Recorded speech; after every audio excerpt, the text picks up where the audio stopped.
বাবাই গল্পটি বলতো, শোন শোন আমার একটা গল্প বলি, শোন।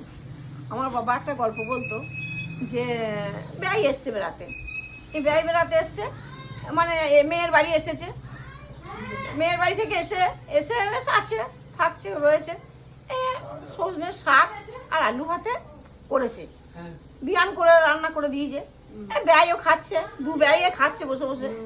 তখন একটি ব্যয় বলছে যে বাহ, আপনারা তো আবার আলু ভাতে আবার সজনের শাক এরকম করে করেছেন, তাহলে তো আপনারা তো খেয়েই ফকির। বলছে হ্যাঁ মশাই, পাচ্ছি না, বিয়ানকে আপনার পাচ্ছি না, বলেছি যা করবে একরকম করবে, ওই দেখেছেন ওই 2 রকম তরকারি করে বসে আছে।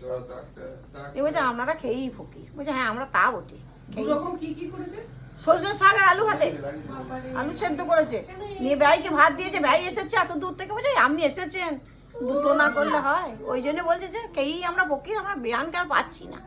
বলেছিলাম একটা করো কিছু, ব্যয় মশাই ঘরের লোক, ও আবার কি করবে, কি খাবে, ওই তো খাবে, একটা শাক করলেই পারতো, কিংবা আলু ভাতাটাই করতে পারতো।